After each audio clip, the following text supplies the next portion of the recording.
हम सभी के जीवन में जो आनंद है, जो आनंद की अनुभूति है, अच्छा जो आनंद की अनुभूति है वह अनुभूति ही परमानंद है, वही आनंद ईश्वर है, ईश्वरिक अनुभूति है। आया गया। हाँ? गुलाब जामुन खाने में आनंद आता है, रसगुल्ले खाने में आनंद आता है।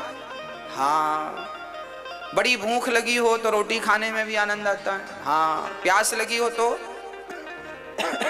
पानी पीने में भी आनंद आता है। आनंद, माँ अपने बेटे से मिलती है तो आनंदित हो जाती है, प्रिया अपने प्रियतम से मिलती है तो आनंदित हो जाती है।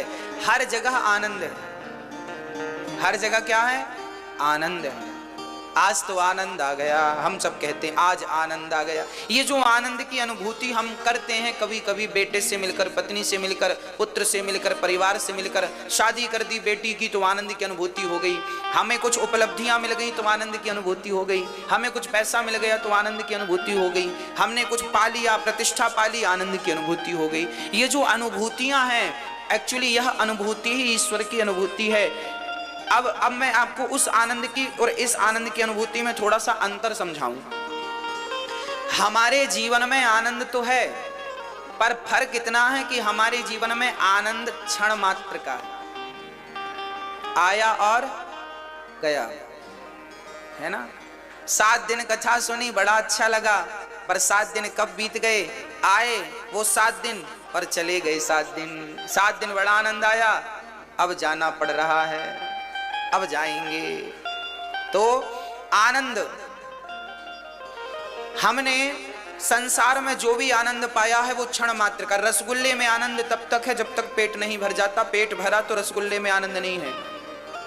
भोजन का आनंद तब तक है जब तक भूख हो, पानी का आनंद तब तक है जब तक प्यास हो। स्त्री और पुरुष में भी आनंद क्षण मात्र का है। पुत्र के मिलन में माँ अपने बेटे को गले से कब तक लगाएगी? 1 मिनट तक चिपकाएगी, 2 मिनट तक चिपकाएगी, 5 मिनट तक चिपकाएगी, 5 मिनट बाद बोल देगी जा खेल। थोड़ी छाती से लगाई रहेगी, जा खेल। अरे माँ अपने बेटे को गोद में लेगी, कितनी देर लेगी? उसे आनंद आता है पुत्र को गोद में लेने में, पर कितनी देर लेगी?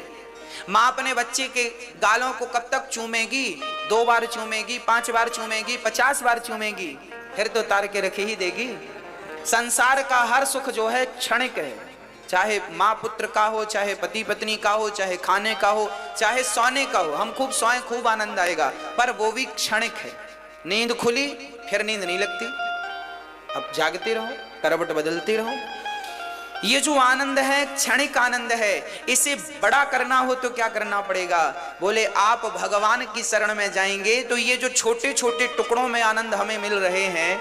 अच्छा, एक किसान है, उस किसान की 1 बीघा जमीन यहाँ है और 1 बीघा जमीन 4 किलोमीटर दूर है, फिर आधा बीघा 2 किलोमीटर दूर है, फिर 2 बीघा आधा किलोमीटर दूर है।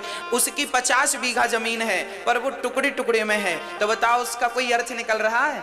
कोई आनंद है उसका? और वो 50 बीघा एक साथ होती तो मजे थे, हाँ या ना?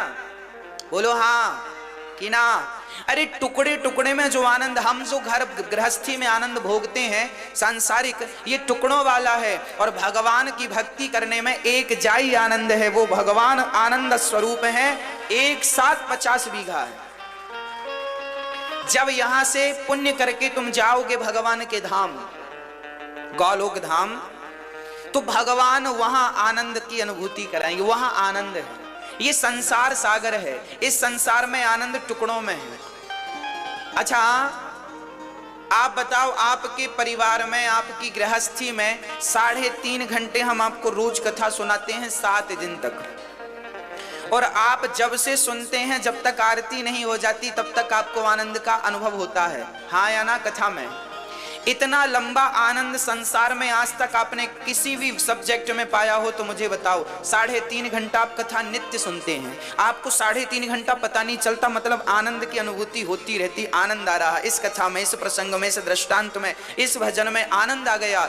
ये आनंद 3.5 घंटा रोज आता है, कंटिन्यू आ रहा है। अब बताइए, रेगुलर 3.5 घंटा आपको घर में कहाँ आनंद आता है? ऐसा कौन सा काम है जो 3.5 घंटे आप करते हैं? क्या 3.5 घंटा खाएंगे? खाने का आनंद कितना है? हाँ, खाने का आनंद ज्यादा से ज्यादा 7 मिनट का। हाँ, पहला निवाला ज्यादा आनंद दिया था, दूसरा और कम, तीसरा और कम, चौथा और कम। जितना खाते जाओगे आनंद कम होता जाएगा। हाँ या ना? 3.5 घंटा बताओ कहां आनंद है? कहीं नहीं। ना तो पत्नी में, ना पुत्र में, ना परिवार में, ना कहीं। मेरी मां 3.5 घंटा आनंद केवल इस संसार सागर में कथा में आनंद है। देखिए, जिनकी कथा में रेगुलर 3.5 घंटा का आनंद है, जब हम पुण्य करके भगवान के दर पे जाएंगे, द्वार पर जाएंगे, तो वहां वह आनंद, जिस आनंद को हमने यहाँ टुकड़ों में पाया है, वही आनंद से करोड़ों गुना आनंद परमात्मा गोलोक धाम में, साकेत में, बैकुंठ में हमें वो नित्य आनंद प्राप्त होता है। उस आनंद तक पहुंचने के लिए इसको करना पड़ता है, कथा कीर्तन। भगवान को क्यों पाया जाता है? भगवान को पाने के पीछे भी एक स्वार्थ है। हे नाथ, हम संसार में आना जाना नहीं चाहते, हमें नित्य अपने धाम में रखो, क्योंकि वहां यहां से ज्यादा आनंद है, वहां यहां से ज्यादा सुख है, वहां यहां से ज्यादा अच्छा है। इसलिए हमें वहां रखो, अपने साथ रखो, अपनी नित्य लीलाओं में रखो। यहां तो हम आपको भूल जाते हैं, वहां तो आपका दिन रात चिंतन होगा नाथ। इसलिए हमें अपने धाम में रखो, अपने चरणों में रखो।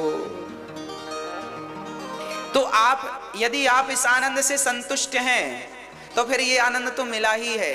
पर ज्ञानी जन, यदि आप इस आनंद में उलझे रहे ना, तो बड़ा घाटा हो जाएगा आपका। टुकड़ों टुकड़ों में कितने बीघा जमीन बनाओगे? एक जाई बनाओ, एक जाई तो भगवान को पाकर ही संभव है। इसलिए एक दिव्य आनंद, भागवत क्या करती हैं? सच्चिदानंद रूपाय, परमात्मा सत्यचित आनंद का स्वरूप है। परमात्मा सत्य है, चित है, आनंद स्वरूप है। अच्छा, भगवान करते क्या है? विश्वोत्पत्त्यादिः तवे, विश्व की उत्पत्ति, पालन और संहार करते हैं भगवान। विश्व की उत्पत्ति हमें बनाते हैं, पालन करते हैं, अंत में संहार कर देते हैं। भगवान का काम है दुनिया को बनाना, भगवान का काम है दुनिया को चलाना, और भगवान का काम है दुनिया का संहार कर देना। हाँ, अच्छा, भगवान की शरण में जाएंगे तो करेंगे क्या हम? बोले भगवान सारे दुखों से मुक्त कर देते हैं। तापत्रय विनाशाय, 3 प्रकार के दुख होते हैं। कौन कौन से? दैहिक, दैविक, भौतिक तापा, राम राज्य का हो नहीं व्यापा। 3 प्रकार के दुख होते हैं। कोई तन दुखी, कोई मन दुखी, कोई धन बिन रहते उदास, थोड़े थोड़े सब दुखी, सुखी राम के दास। कोई तन से दुखी है, कोई मन से दुखी है, कोई धन से दुखी है। अच्छा, दुखिया संसार है, क्यों? दुखिया इस संसार में, सुखिया मिला न कोई। सारे दुखिया हैं। महाराज जी हम बड़े दुखी हैं, महाराज जी हम बड़े दुखी हैं, हम बड़े दुखी हैं, दुखी हैं, दुखी हैं, दुखी हैं, सब दुखी। अरे कभी तो कहा करो कि हम सुखी हैं, मत कहा करो हम दुखी हैं। अच्छा, आप कहते हैं महाराज जी हम बड़े दुखी हैं, ये बताओ आपका दुख क्या है? क्या दुख है आपको? बोलो। एक्चुअली दुख किसी को नहीं होता मेरी माँ। आप लोग ना सुख की उम्मीद ज्यादा कर लेते हैं, इसलिए आपको दुख लगता है, होता नहीं है। एक उदाहरण से मैं अपनी बात आप तक पहुंचाता हूं। 2 पंडित जी थे, सुनिएगा। 2 पंडित जी थे। दोनों पंडित जी को एक सेठ जी ने भोजन पे बुलाया। हमारे घर पंडित जी भोजन करने आना, निमंत्रण है। पंडित जी गए। अच्छा, एक पंडित जी सोच रहे थे कि सेठ जी हमें दक्षिणा में 100 रुपए देंगे, और एक सोचा था कि हमें तो 10 रुपए की जरूरत है, 10 रुपए मिल जाएंगे तो काम हो जाएगा। एक ने उम्मीद की थी कितने की? 100 की, और एक ने उम्मीद की थी 10 रुपए की। अब सेठ जी ने भोजन कराया और पंडित जी को 51 रुपए दिया। तो जो 100 रुपए की उम्मीद लगाए थे वो तो दुखी हो गए, ओ भगवान 100 का था 50 मिले। और जो 10 की उम्मीद लगाया था उसको तो 40 ज्यादा मिले, बढ़िया नाचने लगा, वाह हमारा तो काम हो गया। अब देखो, एक दुखी हो गया और एक, कहां से आया दुख और कहां से आया सुख, मुझे आप बताओ, समझाओ। आपने उम्मीद ज्यादा की, आपकी अधिक अपेक्षाएं, आपकी अधिक इच्छाएं आपको दुखी करती हैं। इसलिए हमें ज्यादा अपेक्षाएं नहीं रखना चाहिए। भगवान दाल रोटी दे रहे हैं ना, पहनने को कपड़े दे रहे हैं ना, बस खाने को रोटी है, पहनने को कपड़े हैं, रहने को एक छोटा सा मकान है, और क्या चाहिए। बहुत हो गुजर रही है जिंदगी, और रहना कितने दिन है साहब, 50 60 70 80 साल की तो कहानी है, कहां ज्यादा रहना है। यूं निकल जाते हैं, 7 दिन कब निकल जाते हैं हमें पता नहीं चलता, 3 घंटे कब गुजर जाते हैं हमें पता नहीं चलता, ये जिंदगी कब गुजर जाएगी पता नहीं चलेगा। बस मन कथा में लगाओ, और ज्यादा उम्मीद रखोगे तो सदा दुखी रहोगे, और जितना विधाता दे रहे हैं उतने में संतोष रखोगे तो सदा सुखी रहोगे, सदा सुखी रहोगे। हमने एक छोटा सा व्यापार डाला, फॉर एग्जाम्पल दे रहा हूं, माना कि हमने एक छोटा सा व्यापार डाला। अब हमने उम्मीद लगाई कि भाई हमने 5 लाख रुपए से व्यापार शुरू किया है तो हमें महीने का लाख रुपए मिले। हाँ भाई मिलेगा, पर सब्र रखो, अभी नहीं मिलेगा। अभी तुम्हें 10,000 मिलेगा प्रॉफिट सब निकाल कर, तो रख लो, संतोष रखो। 20 मिल रहा है, संतोष रखो। 50,000 रुपए बच रहे हैं, संतोष रखो। लाख रुपए बचेंगे, उम्मीद ना तोड़ना, भगवान पे मेहनत करना मन लगा के, बस सफलता मिलेगी। हम लोग क्या है, ज्यादा अपेक्षा रखते हैं। 5 लाख लगाए तो हमें लगता 5 लाख महीने पे आना चाहिए। कैसे आएगा, पागल हो क्या? 5 लाख महीने की अपेक्षा रखोगे तो दुखी हो जाओगे। मेहनत बराबर करो, आएगा 5 लाख भी आएगा, 10 लाख भी आएगा और 50 लाख भी आएगा, पर उस स्तर तक पहुंचने के लिए थोड़ा वक्त तो लगेगा, समय तो लगेगा। सब्र रखो, भगवान पर विश्वास रखो और मेहनत मन लगा के करो। मुझे विश्वास है आप संतोष रहना सीख लीजिए। जिस फील्ड में है, जहां है वहां रहिए, पर संतोषमय जीवन हो। जितना विधाता दे रहे हैं ये समझिएगी कृपा है विधाता की, बस दाल रोटी चल रही है। एक दिन विधाता ऐसा करना कि कोई दिन ऐसा ना है कि घर पे चूल्हा ना जले, सदा आपकी आरती होती रहे, आपका पूजन होता रहे, आपका भोग बनता रहे, बस आपका भोग रोज बनता रहे, प्रसाद रोज बनता रहे, आप खाओ और आपका दास खाए, आपका परिवार खाए। बस कोई साधु आ जाए, 2-4 लोग आ जाएं तो वो भी भूखे हमारे घर से ना जाएं। विधाता इतनी लाज रखना बस। बाकी तो देखो पैसों की तो कितना भी मिल जाए, हमारा एक कमरा भर जाए पैसों से और सोना चांदी से, तो भी यहाँ संतोष नहीं होता, तो भी इच्छाएं पूरी नहीं होती। रावण की हो गई थी क्या, जिसकी लंका सोने की थी? जब उस महान पुरुष की उसकी नहीं हो पाई तो हमारी क्या होगी? हमारे घर तो मिट्टी के, उसका तो सोने का था। इसलिए भैया संतोष सबसे बड़ा धन है। बड़े बुजुर्ग संत कह गए हैं, दोहा गाए, आप याद कर लो। गौ धन, गज धन, बाज धन और रतन धन खान, जब आवे संतोष धन सब धन धूरी समान। तो मैया बताओ आप में से दुखी कौन है? हाँ, आपकी बहू बहुत अच्छी है पर आपको अपेक्षा है कि मेरी बहू बिल्कुल सीता हो। अरे बहू सीता हो जाएगी, पहले तुम तो कौशल्या बनो। खुद को कौशल्या नहीं बनना और बहू सीता हो जाए, कैसे हो जाएगी मेरी मां? इतनी अपेक्षाएं ना रखा करो। आपकी इतनी अपेक्षाएं, इतनी उम्मीदें, ये आपको दुखी बनाती हैं। अरे आपकी बहू जैसी है बढ़िया, औरों की बहुओं से आपकी बहू बढ़िया है। आपकी सास औरों की सास से बढ़िया है, बढ़िया। उसके अवगुण मत देखो, उसके दोष मत देखो, उसके गुण देखो। क्या अच्छाई है वो देख के अपना जीवन यापन करो। देखो दोष तो फिर सब में ही है। इस दुनिया में एक आदमी बताओ जिसमें दोष ना हो, बता दो कौन है ऐसा जिसमें दोष ना हो? सब में है, गुण दोष सब में है, अच्छाई बुराई सब में है। आपको क्या देखना है वो आप देख लीजिए। अच्छाई देखिए, आपकी सास बहुत अच्छी है, आपकी बहू बहुत अच्छी है, आपका पति बहुत अच्छा है, सब बहुत अच्छा, आपकी इनकम कमाई सब अच्छा है, आप बहुत अच्छे हैं। आप पॉजिटिव रहिए ना, आपके पास सब कुछ बढ़िया है, आपके घर में किसी चीज की कमी नहीं है, सब है, फिर भी आपको रोना तो है।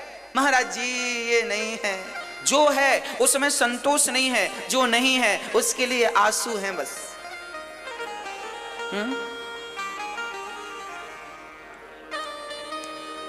एक आदमी का एक पांव टूट गया, रोने लगा, हे भगवान एक पांव टूट गया, हे भगवान हमें लंगड़ा कर दिया। मैंने बुलाया यहाँ आओ, मैंने कहा जब दोनों पांव थे तब तुमने भगवान का धन्यवाद दिया? हे भगवान बहुत धन्यवाद, आपने पांव दिए, हम दौड़ते हैं, और अब टूट गया तो शिकायत करने आ गए? हाँ, अरे जब दोनों थे तब क्या धन्यवाद दिया? नहीं दिया। जब परमात्मा ने सब दिया था तब तो धन्यवाद नहीं दिया, अब कुछ कमी रह गई तो तुम शिकायत करने चले गए। इसलिए जो है वो बहुत ठीक है। यदि एक पांव नहीं है तो भी विधाता का धन्यवाद दो कि कम से कम एक तो है, एक तो है। हम यदि 1000 रुपए की साड़ी नहीं पहन पाते, 200 रुपए की साड़ी पहनते हैं तो भी भगवान को धन्यवाद दो, प्रभु हम 200 की साड़ी पहनते हैं, इसका धन्यवाद। समाज में वो लोग भी हैं जो 200 की क्या आप अपनी उतार के देते हैं तो लोग पहन लेते हैं, उनसे तो अच्छे हैं कि आप खरीद के 200 की पहनते हैं। अरे समाज को आपने देखा नहीं है, लोग एक एक रोटी को तड़प रहे हैं और आपको जितना दिया उसके बाद भी शिकायत है, फिर भी रोना है। कब मिटेगी ये शिकायतें? कब बनोगे अमीर? परमात्मा ने सबको अमीर बनाया है, तुम जबरदस्ती रो रहे हो तो कोई क्या करे? कुछ कमी नहीं है किसी के घर में, फिर भी रोना है तो रो, क्या करे? इसका क्या इलाज है? ना भगवान के दर पे इसका इलाज है, ना मेरे पास इसका कोई इलाज है। इसलिए जितना विधाता ने दिया है उसमें संतोष रखा करो। बहुत दिया है, बहुत है, कमी नहीं है, बहुत है भाई, बहुत है। देखा करो अपने से नीचे वालों को। हम किसका दिया खा रहे हैं? हम अपनी मेहनत का नहीं खा रहे हैं, हम भगवान की कृपा का खा रहे हैं, हम भगवान का खा रहे हैं। आज जो है वो मेरी मेहनत का नहीं है। हमसे ज्यादा तो मेहनत मजदूर लोग करते हैं, परंतु वो ना बढ़िया सा पहन पाते हैं, ना बढ़िया सा खा पाते हैं। आप बढ़िया पहनते हो, बढ़िया खाते हो, क्यों? मेहनत तो वो ज्यादा करते हैं आपसे। मेरी मां, जिस पर कृपा विधाता की हो वो आज सुखी है। आप जहां हो, आप मजदूर हो तो भी आप प्रसन्न रहना, ईश्वर का धन्यवाद देना कि विधाता शायद मैं इस योग्य भी नहीं था जो योग्यता आपने दी। हर प्रकार से संतुष्ट रहो, हर प्रकार से खुश रहो, औरों से बेहतर हो आप।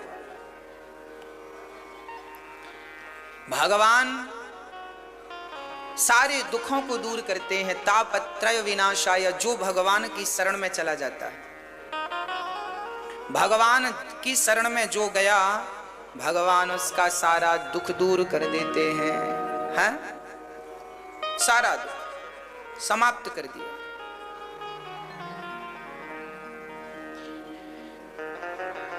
ऐसे भगवान को जो हमारे सारे दुखों को दूर करते हैं, ऐसे भगवान को, राधा सहित श्री कृष्ण को हम प्रणाम करते हैं। श्री कृष्णाय वयम नुमः। सुखदेव भगवान का प्राकट्य हुआ, सुखदेव जी जन्म लेते ही भगवान का चिंतन करने, भजन करने चल पड़े। ऐसे सुखदेव भगवान सर्वभूत हृदय मुनि मानतोस्मि, ऐसे सुखदेव भगवान को प्रणाम करते हैं। आइए चलते हैं नैमिषारण्य, जहां 88,000 संत बैठे हैं और सारे संत केवल भगवत चर्चा करने के लिए बैठे हैं, भगवान की कथा सुनने और सुनाने के लिए। वहीं सूत जी का प्राकट्य हुआ। सूत जी आए, सभी संतों ने खड़े होकर अभिवादन किया और प्रश्न किया कि गुरुदेव हमें कथा सुनाइए, ऐसी कथा सुनाइए जिससे भक्ति ज्ञान विराग आप्तो विवेको वर्धते महान, माया मोह निरासश्च, माया मोह से हम निवृत्त हो जाएं। मैया कथा हमें माया मोह से छुड़ाती है। कई लोगों ने हमसे बताया, बोले महाराज जी हम पहले जितना संसार में उलझे पड़े थे, कथा सुनने के बाद हम अब बहुत ज्यादा सुखी हो गए हैं, वो उलझनें समाप्त हो गई हैं। पहले हम अपने आप को कर्ता समझते थे, अब भगवान को कर्ता समझने लग गए हैं, तो आधी टेंशन तो वो खत्म हो गई। आज ही एक बहन ने हमसे कहा, गुरुजी जब से कथा सुनी है तब से हम सास बहू दोनों माँ बेटी की तरह रहने लग गए हैं, हमारे घर का क्लेश कलह समाप्त हो गई है। कथा आज भी प्रत्यक्ष उदाहरण, आप इसके उदाहरण आप सब हैं। आप जितने लोग यहाँ बैठे हैं या जितने लोग घर में टीवी के माध्यम से सुन रहे हैं, आपके जीवन में भी कुछ ना कुछ बदलाव जरूर हुआ होगा, कथा के बाद परिवर्तन जरूर हुआ होगा। ये परिवर्तन करने वाली कथा है, बदलने वाली कथा है, और बदलने के लिए मजबूर करती है ये कथा। ये भागवत ऐसी है, सबको मजबूर कर देती है।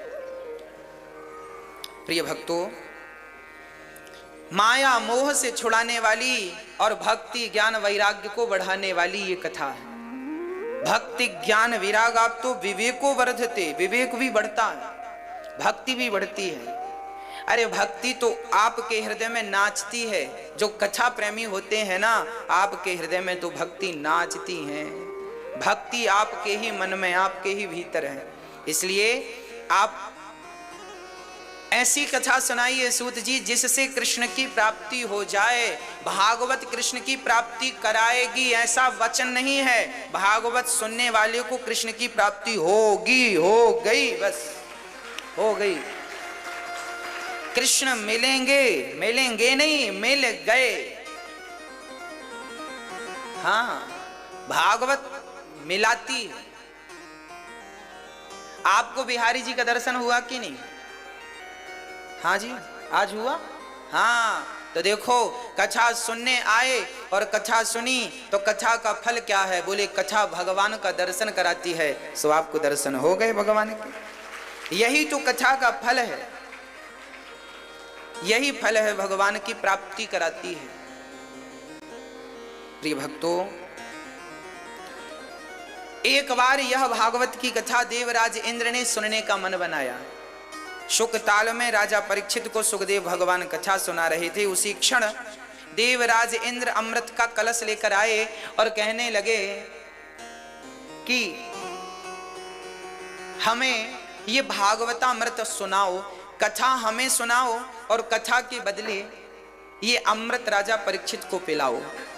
सुखदेव जी ने विचार करके कहा, क्वा स्वधा क्व कथा लोके क्व कांचा क्व मणिर महान। कहाँ कांच का टुकड़ा और कहाँ मणि। अरे कांच के टुकड़े से मणि का क्या हिसाब है? आपके स्वर्ग का अमृत कांच के टुकड़े की तरह है और कथामृत तो मणि की तरह है। स्वर्ग का अमृत पीने से सिर्फ अमरता मिलती होगी, पर कथामृत का कोई पान कर ले तो उसे भगवान मिल जाते हैं, जो कि अमरता से भी कई गुना श्रेष्ठ है। स्वर्ग का अमृत कोई पिए तो स्वर्ग मिले, पर कथामृत कोई पी ले तो स्वर्ग नहीं, सीधे साकेत गौलोक प्राप्त होता है। ये ठाकुर जी की कथा गौलोक प्रदान करने वाली है ना भक्तों। इंद्र ने कथा नहीं सुनी, सुखदेव जी ने इंद्र को भी अधिकारी ना समझा और कथा परीक्षित को पिलाई।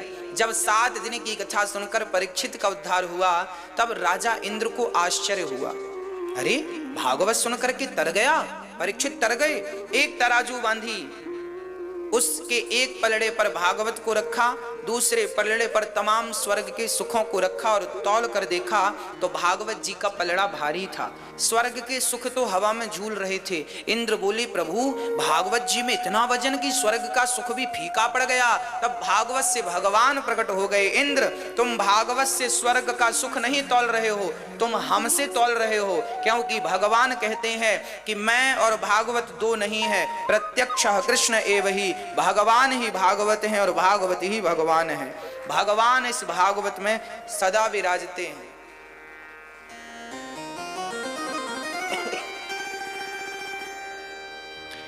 जैसे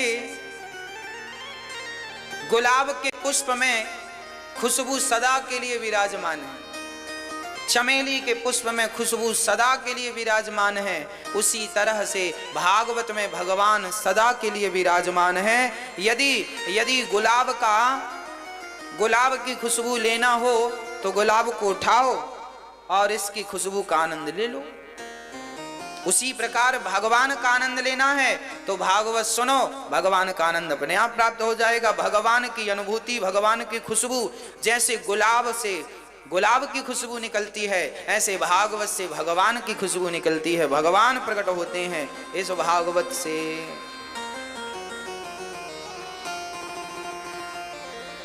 हाँ प्रिय भक्तों, भगवान प्रकट हो गए, इंद्र का अहंकार समाप्त हुआ। इंद्र ने कहा प्रभु क्षमा कीजिएगा, हमने अपमान कर दिया। एक बार यह भागवत देवर्षि नारद जी भी सुनते हैं। एक बार नारद जी समस्त तीर्थों का भ्रमण करते करते पहुंचे और सारी जगह गए। अहम तू पृथ्वीं यातो ज्ञात्वा सर्वोत्तमामिति पुष्करम चा प्रयागम चा काशीं गोदावरीं तथा। नारद जी बोले मैं समस्त तीर्थों में गया पर शांति का अनुभव नहीं हुआ, मुझे कहीं शांति नहीं मिली। पुष्कर, प्रयाग, काशी, गोदावरी, हर एक क्षेत्र सारे तीर्थों में गए। नारद जी भी देखने जाते हैं कहाँ क्या चल रहा है, शांति है या नहीं। नारद जी सारे तीर्थों का भ्रमण करते रहते हैं, देखते रहते हैं शांति है कि नहीं, क्या चल रहा है तीर्थों में। लोग तीर्थ आ रहे हैं कि तीर्थ पे कुछ और विचार लेके आ रहे हैं। नारद जी देखे कहीं शांति नहीं। आज लोग तीर्थ जाते हैं तो वहां जाकर भी झगड़ा करते रहते हैं। हाँ, एक मैया बद्रीनाथ जी चली गई। अब बद्रीनाथ जी गई, वहां वो चप्पल बाहर उतार दी और वापस आई तो चप्पल नहीं मिली। बद्रीनाथ जी में वो चप्पल नहीं मिली तो मैया आधा घंटा तक चिल्लाती रही, चोर हैं, चप्पल तक नहीं छोड़ते, तीर्थ आए हैं चप्पल लेके चले गए। आधा घंटा चप्पल की कथा कही। भगवान बद्रीनाथ जी का दर्शन 2 मिनट में कर लिया और चप्पल का चिंतन आधा घंटे तक किया। अब बताओ इनको कैसे भगवान मिलेंगे। नारद जी कहते हैं लोग तीर्थ करने नहीं आते, जरा भी संतोष और जरा भी त्याग नहीं है लोगों के अंदर। चप्पल गुम जाती है तो आदमी ये नहीं सोचता कि चलो गुम गई तो अब गुम गई, अब उसमें झगड़ा करने की क्या जरूरत है। इसलिए चप्पल जूते ज्यादा महंगे नहीं खरीदने चाहिए। पर कलयुग का प्रभाव देखिएगा, कलयुग का प्रभाव देखिएगा। हमारी माताएं अपने बालों में लोहे की वो लगाती हैं, वो 5 रुपए की आती है बाल बांधने की। बोलते हो आप, समझ रहे हो, हमें नहीं आता बोलना, चिमटी बोलते हैं। हमारी माताएं लगाती हैं, वो 1 रुपए का, 2 रुपए का, 5 रुपए का आता है ना। और पांव में चप्पल कितने की? 500 की, 1000 की, 2000 की, 5000 की, 10,000 की चप्पल, सैंडल, जूते। सस्ती चीज आदमी माथे पे लगा रहा है और महंगी चीज पांव में पहन रहा है। इसी का नाम कलयुग है। सस्ती चीज का स्थान सिर पे है और महंगी चीज का स्थान पांव में है। यही तो कलयुग है। यही बुद्धि भ्रष्ट करने के महंगी चीज। अब महाराज जी फिर क्या करें? अरे भाई, इसलिए हमारे यहां सोने की बिंदिया लगाने की परंपरा रही है। महंगी चीज जो सबसे महंगी धातु है, गोल्ड सोना, वो माथे पे सजाओ, गले पे सजाओ। सस्ती चीजें पांव में सजाओ। पर आज उल्टा है। भागवत रामचरितमानस तो गली सड़क में बिक रही है और जूता बड़े बड़े मॉलों में बिक रहे हैं। अब यही तो कलयुग है। जूते बढ़िया। आज ग्रंथ, आपको रामचरितमानस खरीदना हो तो गली में लोग पुस्तक की दुकान लगाए बैठे रहते, वहां मिल जाएगी। मतलब उनके लिए शोरूम नहीं बनते जिनसे हम सबकी सदगति होनी है, पर जूतों के शोरूम बनते हैं। जिस युग में जूतों के शोरूम हो और ग्रंथ फुटपाथ पर बिकते हो, उसी का नाम कलयुग है मेरी माँ, उसी का नाम कलयुग है। यही तो कलयुग है। सस्ती चीज माथे पे सजाई जाती हो और महंगी चीज पांव में पहनी जाती हो, यही तो घोर कलयुग है। और बाद में फिर अब पहने हो तो फिर संतोष रखो, गुम जाए तो फिर रो मत। चप्पल जूते खरीदने के पहले ये जरूर विचार करना चाहिए कि कल कोई गुम गए तो आप अटैक तो नहीं आएगा। यदि अटैक ना आए तो खरीदना, नहीं मर ना जाना उसके चक्कर में प्राण निकल जाए नहीं तो आप बद्रीनाथ जी लोग जाते हैं, बहुत सारे लोग झगड़ा कर लेते हैं। बिहारी जी का दर्शन करने जाते हैं, बहुत सारे लोग झगड़ा कर लेते हैं। अरे भाई, जब हम तीर्थ यात्रा पे जाएं तो तीर्थ ऐसे जाएं कि हमें यदि रोटी नहीं मिले तो भी हम भूखे रह लेंगे, हमें कोई व्यवस्था नहीं मिली तो भी हम रह लेंगे, पैदल चलना हो तो चल लेंगे। मतलब अपने आप को बिल्कुल मजबूत करके, कोई गाली दे तो सह लेंगे, क्योंकि तीर्थ यात्रा पे जा रहे हैं। झगड़ा तो बहुत कर लिया है, अब उन्हीं पापों का फल भोगने जा रहे हैं, उन्हीं पापों को धुलने जा रहे हैं। और जहां धुलने गए वहां और पाप कर लिया तो वो कहां धुलोगे? फिर घर में किए हुए पाप तो तीर्थों में धुल जाएंगे, पर तीर्थों में करोगे वो कहां धुलोगे? कहां? उसके लिए कहां जाओगे? इसलिए जीवन में थोड़ा सा त्याग हो, थोड़ी सी तपस्या हो। क्या हो मेरी मां? तपस्या। तपस्वी जीवन हो। सुख सुविधाओं को कभी कभी छोड़ के देखा करो, है ना। हम बहुत सुख सुविधाओं में रहते हैं, पर कभी कभी इनका सारी सुख सुविधाओं का त्याग किया करो, अपने आप को तपाया करो। यही तपस्या है। माता सीता जंगल में जब राम जी ने उन्हें वनवास भेजा, लव कुश उन्होंने बच्चे प्रकट किए, वो जंगल में लकड़ियां तोड़ने जाती थी।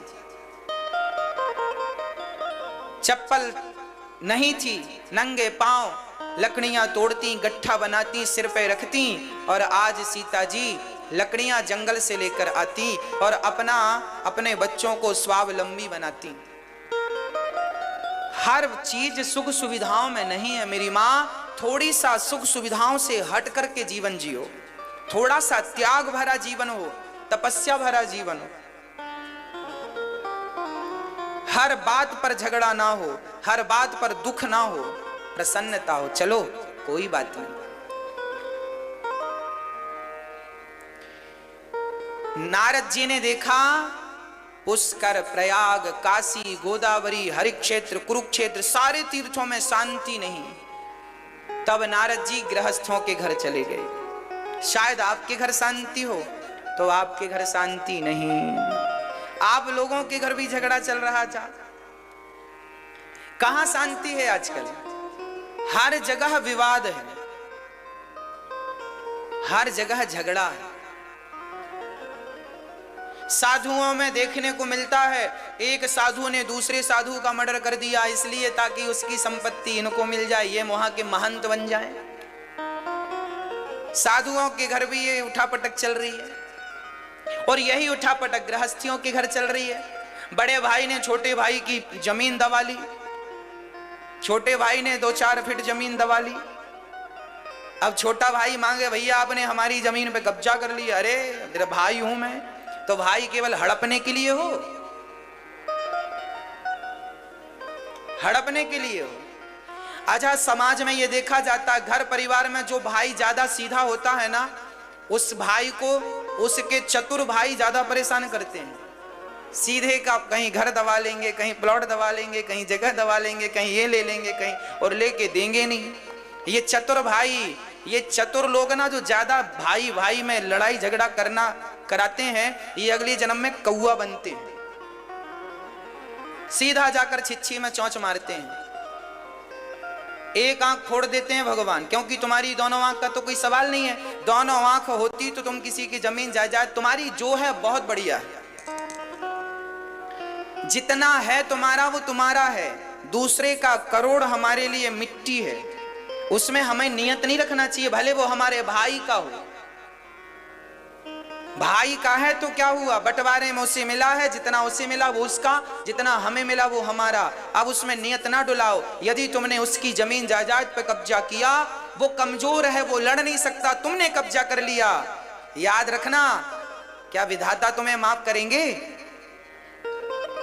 सजा नहीं मिलेगी।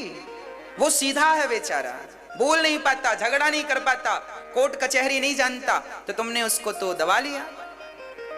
विधाता सब देख रहे हैं, गलत किसी के संग ना करना। जैसा करोगे वैसा भरोगे। आज तुम्हें अच्छा लग रहा है कि हाँ तुमने ज्यादा संपदा पाली, ज्यादा पा लिया, कल को रोना पड़ेगा। विधाता तो सब जान रहे हैं, विधाता तो सब देख रहे हैं, इसलिए गलत ना हो किसी के साथ। नारद जी ने देखा यही सब गलत चल रहा है। तरुणी प्रभुता गेहे श्याल को बुद्धिदायका। तरुणी आजकल नई नई बहुओं की चलती है, बूढ़ी माँ की कोई पूछ नहीं। आजकल भाई भाई में विवाद चल रहा है। हिंदुस्तान में जितने कोर्ट कचहरी हैं मेरी माँ, इन कोर्ट कचहरियों की फाइलें जाकर देखो, अधिकांश झगड़ा भाई भाई का है। सारी फाइलें भाई भाई के, या तो मंदिरों के झगड़े हैं या तो भाई भाई के झगड़े हैं। सबसे ज्यादा झगड़े भारत में यही हैं, भाई का भाई से झगड़ा है, विवाद चल रहा प्रॉपर्टी में, बस वो निपट लड़ रहे हैं। दोनों भाई लड़ते थे, अब दोनों मर गए, दोनों के बच्चे लड़ रहे हैं। ये लो, लड़ते लड़ते तुम चले गए, लड़ते लड़ते तुम्हारी संतान चली जाएगी। ये तुम दे के गए हो, ये तुम अपनी औलाद को, बच्चों को ये दे के गए हो, झगड़े दे के गए हो, विरासत में झगड़े मिल रहे हैं। क्या कहोगे? यही कलयुग है। मेरी मां श्री सुखदेव भगवान कहते हैं, सूत जी भगवान कहते हैं, सुनो, तरुणी प्रभुता गेहे श्याल को बुद्धिदायक, कन्या विक्रीयणे लोभात दंपति नाम चकलकनम। घर में नई नई बहुओं की चलती है, बड़ों का सम्मान नहीं, और तो और पति पत्नी में झगड़ा चल रहा है। और आजकल रिश्ते नहीं होते मेरी माँ, आजकल सौदा होता है। आजकल तो बच्चे बिकते हैं, 25 लाख में बिकेगा ये छोरा, 10 लाख में बिकता है, 50 लाख में बिकता है, 1 करोड़ में बिक जाता है। आजकल के बच्चे बिकते हैं, लड़की वाले खरीद लेते हैं, शादी दहेज दे दिया, खरीद लिया। आजकल तो बच्चे बिकाऊ हैं। पहले संबंध होते थे, सौदा नहीं होता था। याद रखना, जिससे हम संबंध करने जा रहे हैं, जिसको समधि, समधि का अर्थ क्या होता है? हमारे यहाँ लड़की के पिता और लड़के के पिता दोनों को क्या बोला जाता है? समधि। समधि का तात्पर्य क्या है? समधि, जहां दोनों की विचारधाराएं सम हो, बराबर हो, दोनों की क्या समान हो? विचारधाराओं में समानता हो। लड़की की विचारधारा लड़के की विचारधारा से मिलती हो, और लड़की के पिता की विचारधारा लड़के के पिता के विचारधारा से मैच करती हो। जहां विचार मिलते थे वहीं विवाह होता था और उसी को समधि कहा जाता था। पर आजकल तो विचारों का और विचारधाराओं का कोई नहीं। साहब पैसा है तो बात करो। हमारा छोरा तो 25 लाख का है, बताओ तुम्हारी औकात हो तो 25 दो और छोरा ले लो। आज तो माँ बाप सीधी बोली लगाते हैं 25 का है, 25 से 1 रुपए कम नहीं लूंगा। ऐसा लगता है जैसे वो सब्जी भाजी नहीं बेचता बाजार में। साहब मैं तो ज्यादा से ज्यादा 8 रुपए किलो आलू दूंगा। नहीं साहब 7 रुपए दे दो। नहीं नहीं 7 तो मैंने खरीदे, 1 रुपए तो कमाऊंगा, 8 दूंगा। ऐसे ये लड़के का बाप बोलता मैं 25 लाख लूंगा। अब बताओ, जहां लड़के बेचे जाते हो, जहां लड़के खरीदे जाते हो, वहां सुख कहां होगा? वो संबंध कितने दिन चलेंगे जो संबंध विचारों से नहीं बने, जो पैसों से बने हैं। जबकि रिश्ते विचारों से होते हैं, संबंध विचारों के हैं, पैसों के संबंध नहीं है। क्या करोगे अब? नारद जी ने जब ये दुर्दशा देखी तो नारद जी के रोंगटे खड़े हो गए। नारद जी उदास होकर वृंदावन आए और वृंदावन में देखा कि एक 16 वर्ष की कन्या रो रही है और एक बूढ़ा इस तरफ और एक बूढ़ा इस तरफ सो रहा है, उदास है, खिन्न है। तब नारद जी ने कहा, देवी तुम कौन हो? तब उस कन्या ने चरण पकड़ के कहा, अहम भक्ति परा। मैं कौन हूं? अहम भक्ति ऋतिख्याता इमौ में तनयौ मतौ ज्ञान वैराग्य नामानौ काल योगे न जर्जरो। मेरा नाम भक्ति है। अच्छा, तो ये कौन है? ये मेरे बच्चे हैं, ज्ञान और वैराग्य। तो ये ऐसे क्यों हैं? बोले महाराज जब से कलयुग आया तब से मेरी ये दुर्दशा हो गई। भक्ति ज्ञान, भक्ति तो फिर भी ठीक है, ज्ञान वैराग्य का कोई ग्राहक नहीं है, दोनों बुढ़े हो गए। अच्छा, कहां प्रकट हुई आपकी जन्मभूमि कहां है? तो भक्ति अपना परिचय देती। उत्पन्ना द्रविणे साहम वृद्धिम कर्णाटके गता क्वचिन महाराष्ट्रे गुर्जरे जीर्णतां गता। उत्पन्ना द्रवणे साहम, द्रवण देश में उत्पन्न भई और वृद्धिम कर्णाटकी गता, कर्नाटक में पली बढ़ी। महाराष्ट्र में हमें कहीं कहीं सम्मान मिला, गुजरात में तो हम बुद्धि हो गई। उत्पन्ना द्रवणे साहम, इसलिए कहां भक्ति प्रकट होती है? हृदय में। भक्ति का स्थान ये है। उत्पन्ना द्रवणे, यहां प्रकट हुई। ये द्रवण देश हृदय है। कर्नाटके गता, कर्नाटक क्या है? बोले कानों से सुनी हुई कथा। जब आप कथा को सुनेंगे तो भक्ति बड़ी होगी, बढ़ेगी। वृद्धिम कर्नाटके गता क्वचिन महाराष्ट्र, महाराष्ट्र में कहीं कहीं भक्ति का सम्मान है तो कहीं बिल्कुल सम्मान नहीं है। ये महाराष्ट्र क्या है? हमारा शरीर ही महाराष्ट्र है। इस शरीर से कोई भजन करता है तो कोई भजन नहीं करता। और गुर्जरे जीर्णताम गता, गुजरात क्या है? गुजर गई रातें भजन के बिना, गुजरात यही है। गुजरात का अर्थ करिए क्या होता? गुजरात, गुजर गई रातें भजन के बिना। जितना समय आपने भजन के बिना समय खराब कर दिया, उस समय की कोई वैल्यू नहीं है। वो समय गया, व्यर्थ गया। भजन किया होता, भगवत चिंतन किया होता तो समय सार्थक होता, पर भगवत चिंतन किया नहीं तो समय व्यर्थ चला गया। उस समय की कोई वैल्यू नहीं है। इसलिए आपसे प्रार्थना है, अपने हर क्षण को भगवत चिंतन में लगाइएगा। 1 मिनट भी आपके व्यर्थ नहीं जाने चाहिए। हर क्षण अच्छा सोचिए, हर क्षण अच्छा करिए, हर क्षण अच्छे विचार लाइए, अच्छी योजनाएं बनाइए, अच्छा काम करिए। हर क्षण कुछ कुछ सोचिए, करिए, पढ़िए, व्यर्थ ना गवाइए। व्यर्थ के कामों को मत करिए। किसी की निंदा, किसी की आलोचना, किसी के बारे में कुछ सोचना, इससे हमें कोई फायदा नहीं, हमें इससे कुछ नहीं मिलने वाला। आज हम लोग जितना समय दूसरों का पांव पकड़ के खींचने में लगाते हैं, उतना ही समय अपने पांव को आगे रखने में लगाएं तो हम बहुत आगे चले जाएं। पर अपना पांव तो आगे रखते नहीं है, दूसरों का पांव पीछे करते हैं, इसमें समय खर्च होता है। इसलिए लोग अपनी तरक्की नहीं कर पाते। लोग यही देखते रहते हैं, फलाना ऐसा है, फलाना वैसा, वो तो ऐसा, वो तो वैसी, यही देख। अरे तुम कैसे हो ये देखो। अपने को देखता नहीं है, दूसरों को देखता रहता।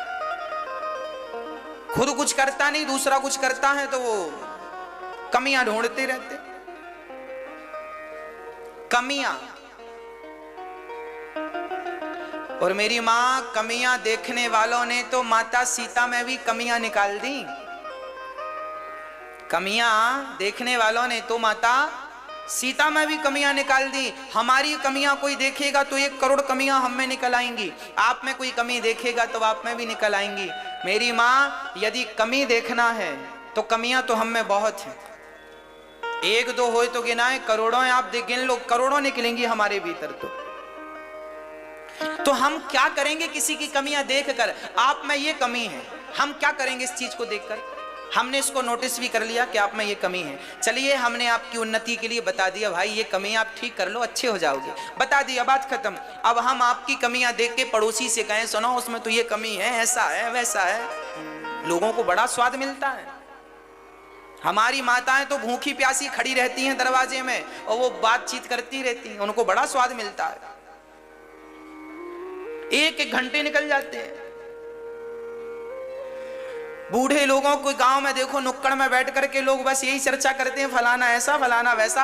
हमने देखा, एक सज्जन हमारे परिचित के हैं, वो सड़क के पास मंदिर है, सामने से सड़क है, गाड़ियां निकलती हैं, तो वो मंदिर में आकर बैठते हैं और सबको देखते हैं, ये कौन गया, अच्छा फलाना गांव का वो, अच्छा। थोड़ी देर बाद दूसरी मोटरसाइकिल निकली, अच्छा ये वो है, वो गए। वो पूरा दिन यही देखता है ये कौन जा रहा, जबकि वो जिसको देख रहा वो तो पलट के देखता नहीं किसी को, बस ये बैठा उसको देखता रहता, ये गया, वो फलाने गांव का है, वो फलाने गांव का है, वो फलाने के लड़का है, वो पूरी जन्म पत्री इनके पास है। अब पूछो जरा इनसे, इसमें तुम्हारा फायदा क्या है? वो गया, उसका नाती गया, फलाने गांव का गया, तुम्हें क्या मिल रहा? तुम क्यों अपना समय नष्ट कर रहे हो? क्या करना हमें, कौन जा रहा है, कौन आ रहा है? आप अपने समय का सदुपयोग कीजिए, ना कि दुरुपयोग कीजिए। संभालिए, सुधारिए अपनी इन गंदी आदतों को, अच्छे बनिए। अपने में आंख बंद कीजिए। यदि आपके पास बहुत समय है, आप दूसरों को देख रहे हैं, तो मत देखिए दूसरों को, आप केवल भगवान का चिंतन करिए। केवल आंख बंद कीजिए, भगवान का चिंतन करिए, यही समय का सदुपयोग है। या तो उठकर अपना कुछ काम करिए, नहीं तो फिर भगवत चिंतन करिए। व्यर्थ में समय मत गवाइए। ये जो वक्त है, आज है, कल नहीं रहेगा, कल नहीं रहेगा, कल नहीं रहेगा, ये याद रखिए। समय एक बार मिलता है, बार बार नहीं मिलता। पुरुष बलि नहीं होता है, समय होत बलवान, भीलन गोपी लूट लई, वही अर्जुन वहीवान। इस दुनिया में सबसे कीमती क्या है? मैया, ओ मेरी मां, सबसे कीमती क्या है? समय। समय फिर मिलेगा नहीं मिलेगा कोई नहीं जानता। समय है, समय समय पर होता है, समय समय की बात। राम जन्म का दिन बड़ा और कृष्ण जन्म की रात। समय है, वो भी आपका ही समय था जब आप 5 किलोमीटर 10 किलोमीटर दौड़ लेते थे, और ये भी आपका समय है जब 10 कदम चलते हो तो लाठी का सहारा लेके चलना पड़ता है, और वो भी हिलते डुलते चलते हो। ये भी तुम्हारा ही समय है। वो भी तुम्हारा समय था जब तुम 10-10 रोटियां पचाने की ताकत रखते थे। ये भी तुम्हारा समय है कि आधी रोटी नहीं पच रही है। समय है, ये भी तुम्हारा समय है, वो भी तुम्हारा समय है। एक समय वो था जब आपके सामने 50 लोग खड़े हुआ करते थे, आपके साथ सब कोई खड़ा होता था, वो भी एक समय था। और आज आप बुला रहे हैं कि भैया प्यास लगी है, जरा पानी दे दो, तो कोई सुनता नहीं है, ये भी एक समय है। कोई पानी देने वाला नहीं है। और तब एक आवाज में 50 लोग इकट्ठे हो जाते थे। वो भी तुम्हारा ही समय था और ये भी तुम्हारा ही वक्त है। ये वक्त जो है मेरी माँ, ये समय जो है, इस समय को जिसने पहचान लिया वो जरूर महान बनेगा। और समय का जिसने दुरुपयोग किया है वो ना घर का रहा है ना घाट का रहा है। समय की कीमत क्या है, समय को पहचानना सीख लो, समय का सदुपयोग करना सीख लो। बस यही समय है, केवल समय।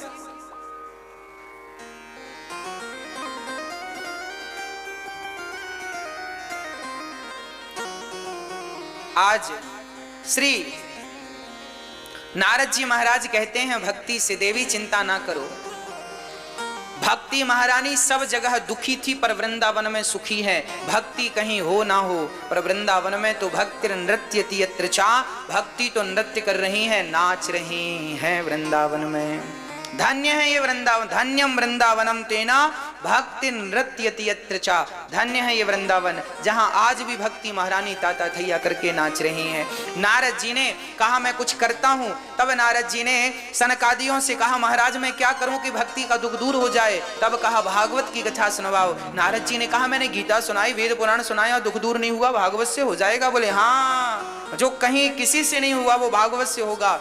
चलो शुरू करते हैं। हरिद्वार की पावन धरती पर कथा प्रारंभ हुई। 3 आसन लगाई सनक सनंदन सनातन सनत कुमार, 4 आसन लगाई सनकादियों के लिए। मुख्य यजमान बन के नारद जी बैठे और कथा प्रारंभ हो गई। सदा सेव्या श्रीमद्भागवती कथा यस्याः श्रवण मात्रेण हरिश्चित्तं समाश्रयेत्। भागवत कितनी बार सुननी चाहिए जीवन में? बार बार, सदा सुनो। जब महिमा सुनी तो भक्ति महारानी प्रकट हो गई। वहां से, कहां से? बोले भागवत से भक्ति महारानी प्रकट होकर ताता थैया महाराज भागवत सुनने मात्र से मेरा दुख दूर हो गया। भागवत सुनने से क्या दुख दूर होता है? दुख दूर होता है। आज यहाँ पर भागवत जी की पोथियां बिठाई गई, लगभग 250 पोथियां बिठाई गई 250 यजमानों के द्वारा।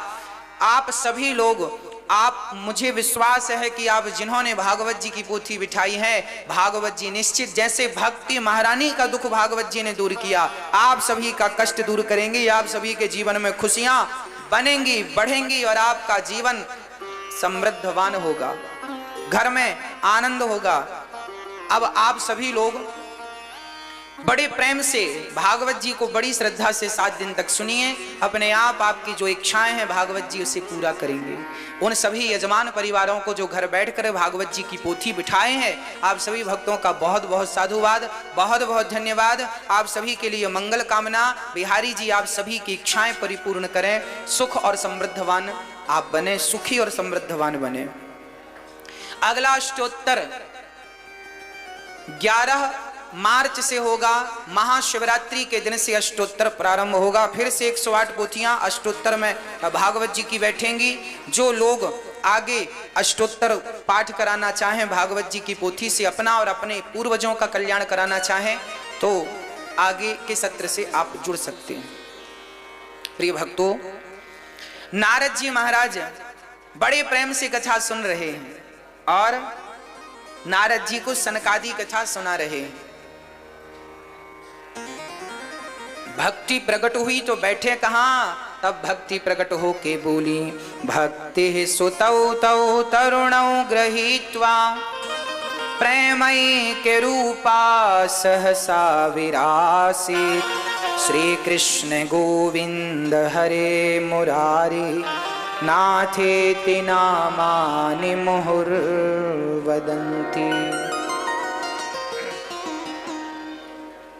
भक्ति ताता थैया करके नाचने लगी। अच्छा, भक्ति महारानी एक कीर्तन गाती हैं। ये जो कीर्तन है ये भक्ति महारानी को बड़ा प्रिय लगता है और भगवान को बड़ा प्रिय लगता है। वो कीर्तन क्या है? आओ हम भी कर लेते हैं। भक्ति महारानी कीर्तन करती हैं, श्री कृष्ण गोविंद हरे मुरारी, हे नाथ नारायण वासुदेव, कीर्तन कहां से प्रकट हुआ? ये कीर्तन, इस कीर्तन को प्रकट किया है स्वयं भक्ति महारानी ने। ये अनादि काल से है, इसलिए ये परंपरागत कीर्तन है। ये कीर्तन आप किया करें, काम करते रहो मेरी माँ। और श्री कृष्ण गोविंद हरे मुरारी, हे नाथ नारायण वासुदेवा। श्री कृष्ण गोविंद हरे मुरारी, हे नाथ नारायण वासुदेवा। श्री कृष्ण गोविंद हरे मुरारी, हे नाथ नारायण वासुदेवा। हे नाथ नारायण वासुदेवा, हे नाथ नारायण वासुदेवा, हे नाथ नारायण वासुदेवा, हे नाथ नारायण वासुदेवा। श्री कृष्ण गोविंद हरे मुरारी, हे नाथ नारायण वासुदेवा। ये कीर्तन करते हुए भक्ति महारानी ताता थैया करके प्रकट हो गई। बोली महाराज मैं कहां बैठूं? संतों ने, ऋषियों ने कहा जाओ, ये जो भक्त हैं इनके हृदय में जाकर के बैठ जाओ। ये जो कथा प्रेमी लोग हैं ना, इनके हृदय में जाकर बैठ जाओ। आप जितने कथा प्रेमी लोग हैं, आप सभी के भीतर भक्ति महारानी विराजमान है। भक्ति महारानी युवा हो गई, जवान हो गई और बड़े प्रेम से कीर्तन करने लग गई। हम सभी को कीर्तन देकर गई, तुम भी किया करो। अब नारद जी महाराज, वाह सब जय जयकार, वाह भागवत धन्य है भागवत, जो भक्ति का भी दुख दूर करने की ताकत रखती है। भक्ति भी जब निष्क्रिय हो जाती है तो भागवत जी उसे सक्रिय कर देते। जब उनकी एनर्जी डाउन पड़ जाती है तो भागवत जी उन्हें बढ़िया बना देती हैं। ये भागवत जी सबको हृष्ट पुष्ट करने वाली हैं। हाँ अच्छा भक्तों, श्री नारद जी ने एक प्रश्न किया, महाराज कोई पुण्यात्मा कथा सुन के तर जाए तो आश्चर्य नहीं है, कोई पापी कथा सुन के तर जाए तो आश्चर्य नहीं है। जिसने जीवन भर पाप किया है क्या ऐसा पापी तरेगा? हाँ, कौन सा पापी तरा? ये मानवा पाप कृतस्तु सर्वदा सदा दुराचारिरता विमार्गिकाः क्रोधाग्निदग्धाः कुटिलाश्च कामिनः सप्ताह यज्ञेन कलौ पुनन्ति ते। कितना भी बड़ा पापी क्यों ना हो, भागवत सुनने से बड़े पापी भी तर जाते हैं। अच्छा कोई तराज तक? हाँ, एक पंडित जी थे, आत्मदेव उनका नाम था। बड़े प्रेम से अपना जीवन यापन करते थे। आत्मदेवः पुरे तस्मिन् सर्ववेद विशारदा। ऐसे पंडित जी जिनका नाम आत्मदेव था, उनकी पत्नी का नाम श्रीमती धुंधली था। इनके कोई संतान नहीं थी, इसलिए ये बड़े परेशान रहा करते थे। एक दिन गांव के लोगों ने ताना मारा कि इनके तो बेटा नहीं है, तो आत्मदेव जी घर छोड़कर जंगल चले गए मरने के लिए। अब जी कर क्या करूंगा, लोग ताने मारते हैं। अच्छा जिनके बच्चा नहीं होता ना, उनको लोग ताना बहुत मारते हैं, इसके बेटा नहीं है, बेटा नहीं है, बेटा नहीं है। बूढ़ी बूढ़ी माताएं बहुत ताना मारती हैं, बहू के तो बेटा नहीं है, तुम्हारी बहू के तो बेटा नहीं है। अरे तुम्हारी बहू के तो बेटा है तो तुमने कौन सा गढ़ जीत लिया?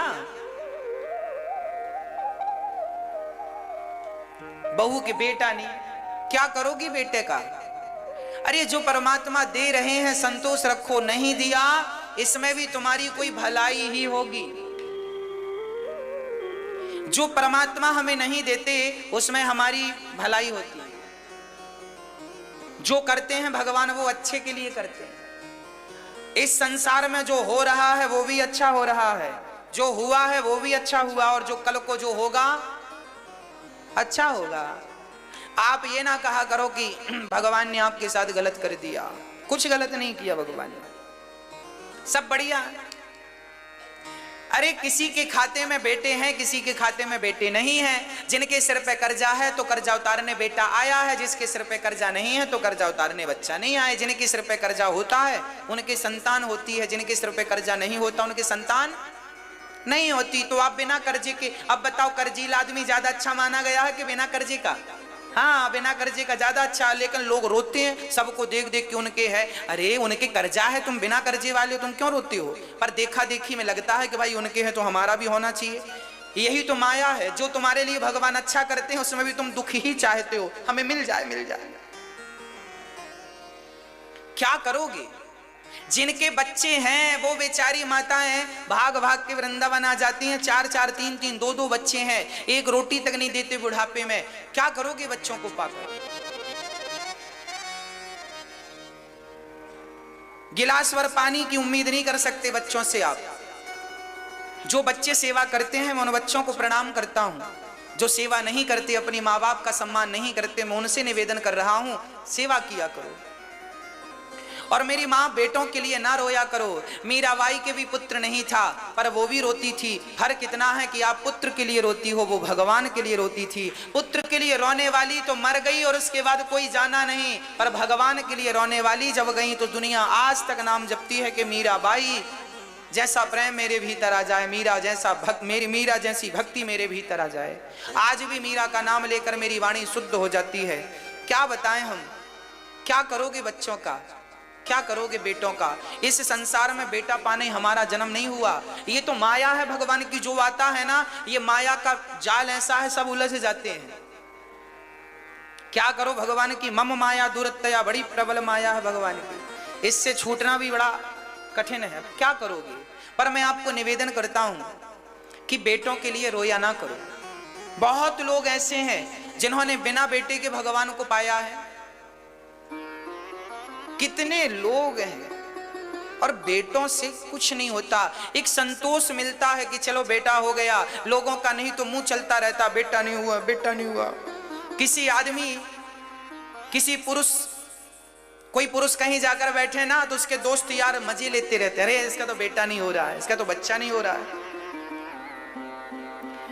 उसके मनोबल को लोग तोड़ते रहते हैं, अरे ये तो बाप नहीं बन पाया, ये तो बाप बन नहीं सकता, इसका तो ऐसे ही है।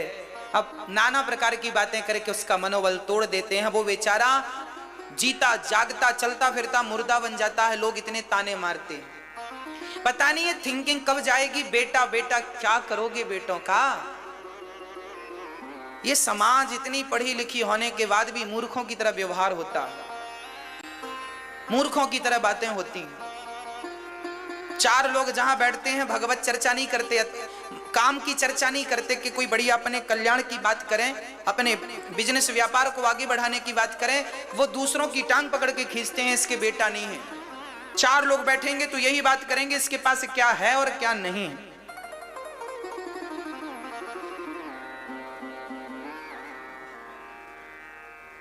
भक्तों, आत्मदेव जी की कोई संतान नहीं थी, मीराबाई की भी कोई संतान नहीं थी, तो वो भगवान को पा गई। यशोदा माँ के कोई जाया हुआ बेटा नहीं था, वो भगवान को प्रेम करके अमर हो गई। कितने लोग हैं। नरसिंह मेहता का बेटा था, नरसिंह मेहता का बेटा मर गया। लोगों ने कहा नरसिंह तेरा बेटा मर गया, रोएगा नहीं? नरसिंह बोले भगवान बहुत बड़ी कृपा करी, मेरा बेटा था तो थोड़ी बहुत चिंता उसकी भी लगी रहती थी, अब तो नहीं रहा, भगवान के घर गया, अब तो आनंद से भगवान का दिन रात चिंतन करूंगा। ऐसे नरसिंह मेहता थे।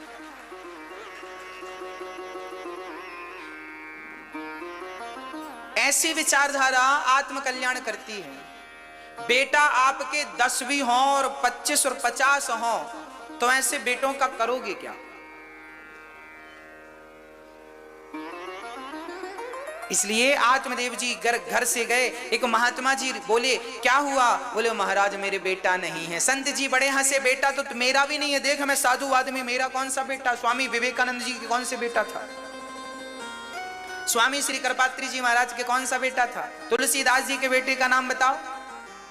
तुलसीदास जी के बेटे का नाम क्या है? कबीरदास जी के बेटे का नाम क्या है? सूरदास जी के बेटे का नाम क्या है? इनके बेटा इटा हुआ ही नहीं। अरे बिना बेटे के देखो आज अमर हो गए, और आपको लगता है कि आपका बेटा होगा तब आप अमर होएंगे।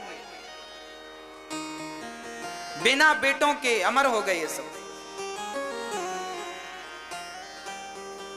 आत्मदेव जी रोने लगे। संत बोले बेटा नहीं है तो रोता क्यों है महाराज, मुझे तो बेटा दे दो। संत जी से कहने लगे आत्मदेव जी बेटा दो, बेटा दो, बेटा। जब जिद किया तो संत जी ने एक फल निकाला, पढ़ा दे दिया, जाओ पत्नी को खिलाना बेटा होगा। आत्मदेव जी दौड़े दौड़े अपनी पत्नी के पास, धुंधली धुंधली धुंधली क्या हुआ?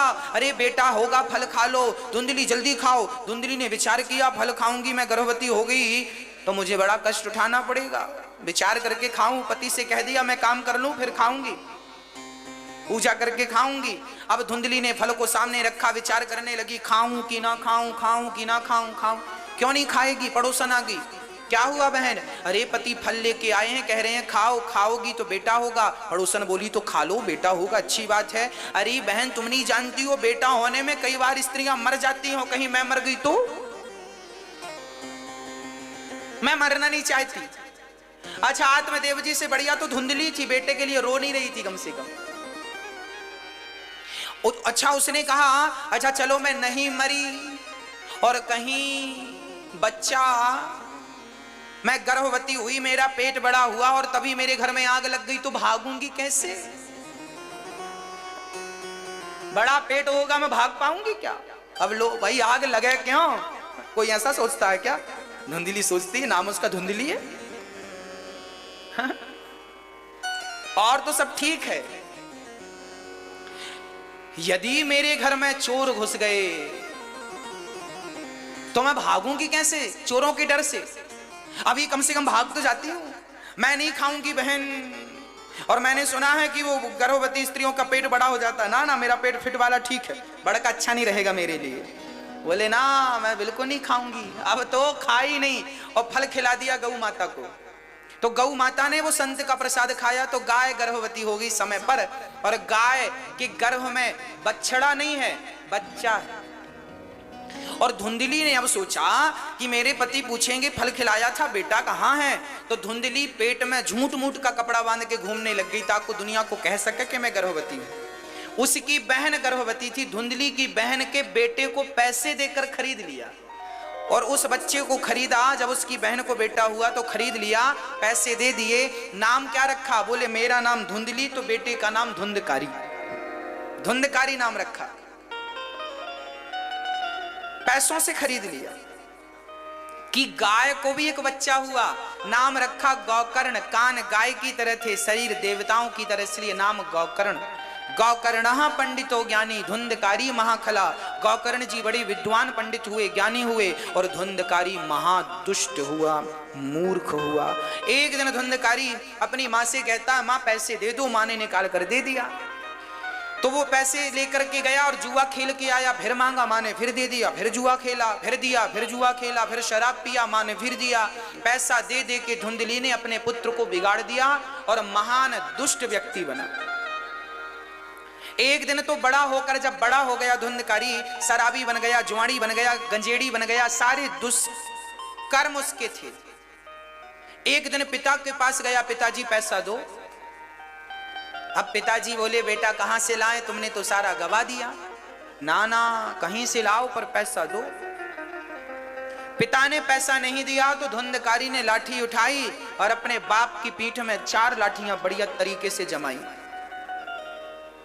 आत्मदेव जी रोने लगे, हे विधाता, जब बेटा नहीं हुआ तब भी हमें रोना पड़ा और आज बेटा हो गया तो भी हमें, ये देखो ये लड्डू है ही ऐसा, जो खाए वो पछताए और जो ना खाए वो पछताए। तो आपको खा के पछताना है कि बिना खाए? अब आप देख लो आपके हिसाब से। बेटा जिनके नहीं है वो भी रो रहे हैं और बच्चे जिनके हैं वो भी रो रहे हैं। जिनके बच्चे सेवा करते हैं वो माँ बाप आज बहुत सुखी हैं और उन्हीं का माँ बाप होना, उन्हीं का माँ बाप होना सफल है। जिनके बच्चे सेवा कर रहे हैं उनका माँ बाप होना भी सफल नहीं हुआ, जिनके बच्चे गिलास भर पानी नहीं दे रहे। हाँ, इसलिए सफल वही माँ बाप हैं जो अपने बच्चों को संस्कार दे पाए। असफल हो गए वो माँ बाप जो अपने बच्चों को संस्कार भी ना दे पाए। फेल हो गए वो माता पिता। श्री सूत जी महाराज कह रहे हैं कि गौकर्ण जी जब बेटे ने मारा, आत्मदेव जी रोने लगे।